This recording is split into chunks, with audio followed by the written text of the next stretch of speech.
Question number 90 से start करते हैं। भारत में गरीबी को परिभाषित किया गया है। तो गरीबी जो है ये कैलोरी प्राप्ति से परिभाषित किया गया है। 91, जब विकास दर ऊंची होती, शिक्षित बेरोजगारी भी बढ़ती है। ऐसा तभी होता है जब व्यावसायिक शिक्षा की कमी होती। बिल्कुल सही बात है।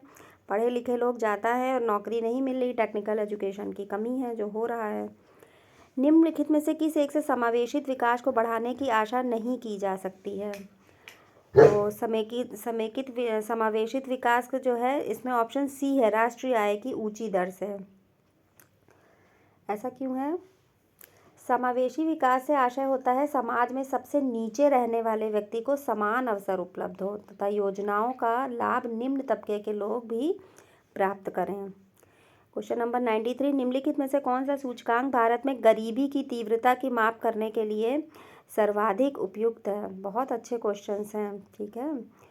तो जो है बहुआयामी गरीबी सूचकांक, मल्टी डायमेंशनल पावर्टी इंडेक्स जिसको कहते हैं, तीव्रता की माप करने के लिए सर्वाधिक उपयुक्त है ये, ठीक है।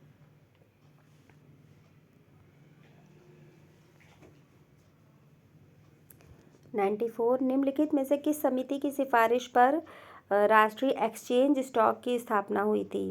तो ये थी फेरवानी समिति, ठीक है। इसको रख लीजिए बस ऐसे ही। इसका गठन जो हुआ था वो 1991 में हुआ था।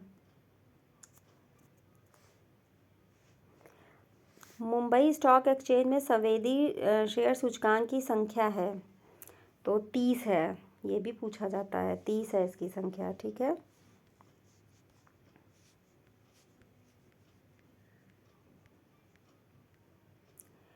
शेयर बाजार में चलने वाले कारोबार को नियंत्रित और विनियमित किया जाता है किसके द्वारा? ये तो इजी क्वेश्चन है। किसके द्वारा किया जाता है? सेबी द्वारा। भारत में IRDA, insurance regulatory development authority, निम्नलिखित में से किस कार्य को विनियमित करता है? तो ये तो नाम से ही दिख रहा है, इंश्योरेंस है तो बीमा व्यवसाय को करता है। भारत में किस उद्देश्य की प्राप्ति के लिए सिडबी की स्थापना की गई थी? तो ये भी है इजी क्वेश्चन, लघु उद्योगों की, स्मॉल इंडस्ट्रीज के डेवलपमेंट के लिए। सूक्ष्म लघु एवं मध्यम उपक्रमों की सहायता के लिए निम्नलिखित में से कौन सी हेल्पलाइन स्थापित की गई थी? तो उद्यमी हेल्पलाइन, ठीक है। भारत यूनिट ट्रस्ट का उद्देश्य क्या है? तो इसका उद्देश्य जो है लोगों की बचत को एकत्र करना, अपनी आय का लाभ लघु विनियोजक को प्रदान करना, धन को संवर्धित करके औद्योगिक विकास को संवर्धित करना। ये तीनों ही होगा तो ऑप्शन डी करेक्ट हो जाएगा, ठीक है। निम्नलिखित में से किस उपभोक्ता मूल्य सूचकांक को राष्ट्रीय सांख्यिकी कार्यालय एनएसओ द्वारा जारी किया जाता है? तो इसमें एनएसओ किसको जारी करता है? सीपीआई, ठीक है।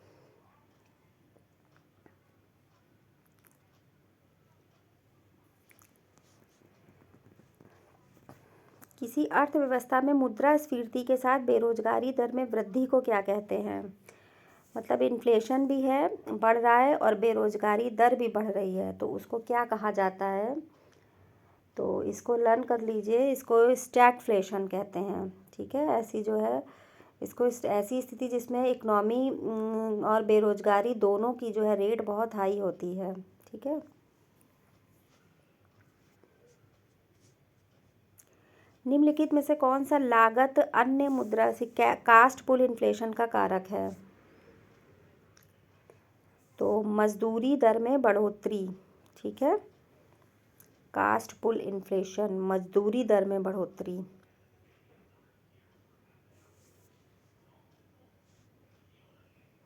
ये क्यों होती है? लागत प्रेरित मुद्रास्फीति, जो श्रम, कच्चे माल आदि को जो है अगर इनकी कीमतों में बढ़ जाएगा तो जो है मुद्रास्फीति बढ़ने लगती है, ठीक है। उत्पादन के कारकों की बढ़ी हुई कीमत इन वस्तुओं को आपूर्ति में कमी की ओर ले जाता है, ठीक है। तो जब चीज़ें महंगी होने लगेंगी, उसका जो है कॉस्ट हर चीज़ का ज़्यादा लग रहा है तो लोग खरीद, उसकी आपूर्ति में जो है कमी आने लगती है, इसीलिए कच्चे माल। जबकि मांग स्थिर रहती है, डिमांड है मार्केट में पर कम, उसकी पूर्ति नहीं कर, सप्लाई कम हो गई है, ठीक है। तो इस तरीके की जो है कास्ट पुल इसको इन्फ्लेशन कहते हैं। और ये क्यों होती है? मजदूरी दर में बढ़ोतरी की वजह से। निम्नलिखित में से किस वर्ग पर मुद्रास्फीति का सकारात्मक प्रभाव पड़ता है? सकारात्मक प्रभाव प्रभाव भी पड़ता है किसके ऊपर? प्रोड्यूसर के ऊपर, उत्पादक के ऊपर। इसमें जो है इन लोग को फ़ायदा होता है क्योंकि उत्पादक जिन वस्तुओं का उत्पादन करते हैं उनकी कीमतें बढ़ रही होती हैं, और तथा मजदूरी में भी कीमतें बढ़ रही होती, मजदूरी में भी वृद्धि कीमतों की तुलना में कम होती है। मजदूरी जो है कम होती है और कीमतें बढ़ रही हैं उसकी, तो इस प्रकार मुद्रास्फीति से उद्यमी तथा उत्पादकों को दोनों को फ़ायदा होता है।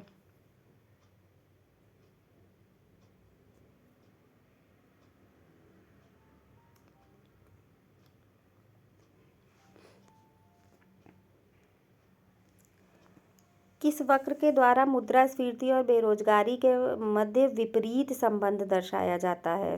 ठीक है, तो ये जो है फिलिप्स है कर्व, इसको फिलिप्स कर्व कहते हैं।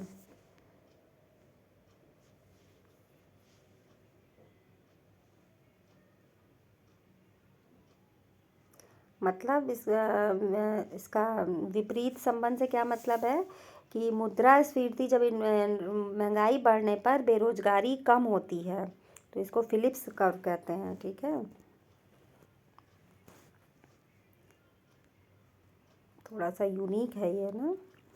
मुद्रास्फीति की दर में किस वार्षिक वृद्धि को हाइपर मुद्रास्फीति कहा जाता है?